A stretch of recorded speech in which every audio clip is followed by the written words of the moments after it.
सलैया साहित्य संसार में लो भिखारी दुर मजदूर नामक ललित निबंध से आपका हार्दिक अभिनंदन करते हैं।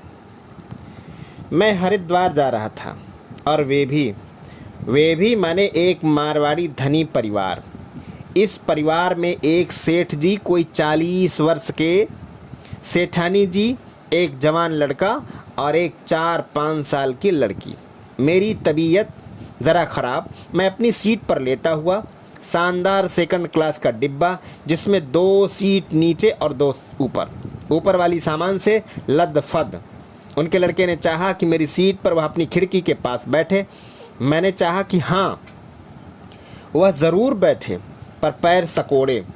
पर सेठ जी ने उसे आंखों ही आंखों लिया और कहा, देखते नहीं पंडित जी की तबीयत खराब है, इधर बैठो। मैं कर्मों में रावण का रूप या कंस का प्रतिनिधि भले ही हूँ, जन्म से ब्राह्मण हूँ और ब्राह्मण हूँ कि पूज्य हूँ, यह सेठ जी ने बिना परिचय के ही जान लिया। तो मुझ पर उनकी धार्मिकता की एक छाप पड़ी। फलों की पड़ी टोकरी उनके साथ थी। उसे दिखाकर बोले, आप कोई कष्ट न माने, संतरे लें, आपकी तबीयत संभलेगी। मैंने माना कि आदमी सज्जन है। गाड़ी स्टेशन पर रुकी तो सेठ जी की खिड़की के नीचे 4-5 भिखमंगे दीनहीन मलिन। सेठ जी ने सेठानी जी को इशारा किया कि भूखों की झोली में पूरियां पड़ी हैं, और सेठ जी को आशीष मिली। फिर एक स्टेशन, फिर भिखारी, फिर भोजन, फिर किसी अनाथालय के 2 लड़के गाड़ी में आ गए, गाते भीख मांगते। सेठ जी और सेठानी जी ने उन्हें खूब भजन सुने। सेठानी जी ने दोनों को खाना खिलाया। सेठ जी ने 1 रुपया दिया और एक छोटी मुन्नी ने अपना संतरा। मैंने सोचा सारा परिवार ही उदार है, हर आदमी अपनी आदत से मजबूर है। मैं यह सोचकर यहीं न रुका और सोचता गया, मनुष्य और मनुष्य के बीच भेदभाव संसार का सबसे बड़ा पाप है, और मनुष्य के बीच एकता संसार का सबसे बड़ा पुण्य है। ममता इस पाप पुण्य के बीच का सेतु बंध है। सेठ जी की स्वभाव वृत्ति के लिए मेरे मन में स्वाभाविक था कि आदर का भाव उपजा और पनपता चला जा रहा था। यह आ गया हरिद्वार। कुलियों ने सेठ जी का सामान नीचे उतारा। अच्छा सरकार, तो हुक्म हो जाए। वे जानना चाहते थे कि उन्हें क्या मिलेगा। सेठ जी ने बंडलों की ओर ताका और इनका बोझ आंका तो बोले, बोझा वैसे नहीं है, उठाओ, 12 आने मिलेंगे। 12 आने? कुली जैसे आकाश से गिरे। हाँ भाई, 12 आने, 3-3 आने, 3 कुलियों की मजदूरी और 3 आने बख्शीश। हमने ठीक बोल दिया है, उठाओ। सेठ जी ने उन्हें संभाला। कुली चुपचाप देखते रहे, न बोले न बढ़े। एक अजीब पैंतरा था। सेठ जी ने उन्हें सहलाया। अच्छा, 9 आने मजदूरी, 7 आने बख्शीश, उठाओ। माई बाप, हम गवर्नमेंट के नौकर थोड़े ही हैं, हम तो आप ही के नौकर हैं। आपसे न लें तो कौन दे? एक कुली ने सारा तो दूसरे ने पूरा। हुजूर, आप तो राजा आदमी हैं, हम रात दिन आदमी को देखते हैं। सरकार, हम आदमी को पहचानते हैं। यही तीसरी ने फेंकी तुरुप। सरकार, 3 रुपए का काम है।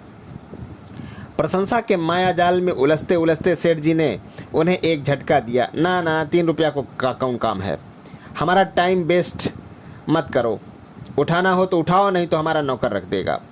9 आना मजदूरी, 9 आना बख्शीश, 1 रुपया 2 आना मिलेगा। सेठ जी किनारे पर आ गए थे। अब अंजलियां भरने का समय न था, कोई चुटकी ही ली जा सकती थी। कुलियों ने इसे भांपा और वे सामान की ओर बढ़े।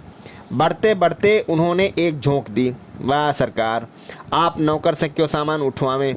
हम किस लिए हैं? आप 1 पैसा न दें तो भी हम सामान नहीं छोड़ सकते। और सामान उठाते उठाते आवाज़ आई, इतनी बड़ी सरकार ने खुद कह दिया, 6 आने हम छोटे सेठ जी से इनाम लेंगे। सेठ जी ने एक हल्की सी आड़ दी। ना, यह सब कुछ नहीं, तुम लोग मुसाफिरों को बहुत तंग करते हो। सामान तांगों में रखा जा चुका तो दुअन्नी के साथ रुपया कुलियों की ओर बढ़ाया गया। अब एक अजीब झमेला कि सब कुछ न कुछ बोल रहे थे। अपना माथा छू छू कर कुली लोग मांग रहे हैं और सेठ जी हाथ हिलाकर मना कर रहे हैं।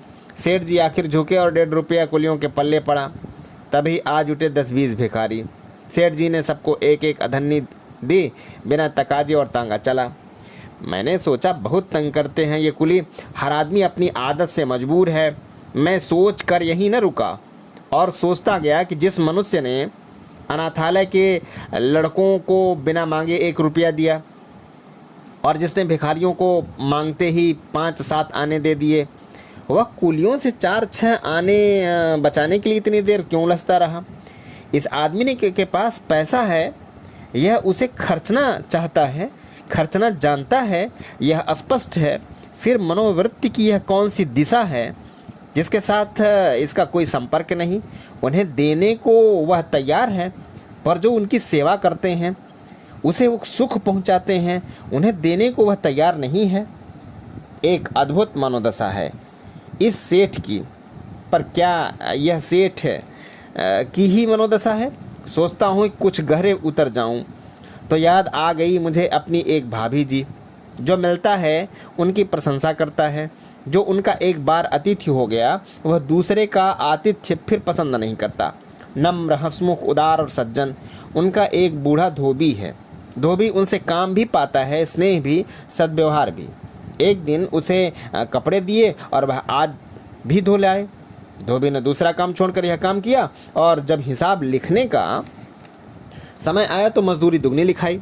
पर भाभी जी इस पर तैयार न हुई और सारी बहस का अंत उन्होंने यह कह करके कर दिया, यूँ तुझे ज़रूरत हो तो 2 रुपये मांग ले, मैं मना नहीं करूँगी। पर यह क्या कि एक दिन जल्दी धो लाया, 2-4 आने के 8 आने बताने लगा।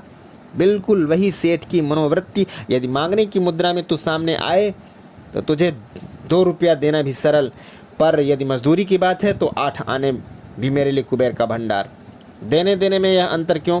भिखारी को, गरीब को देते समय भी 1 आना 6 नए पैसे का, मजदूर को देते समय भी वह 5 पैसे का नहीं होता।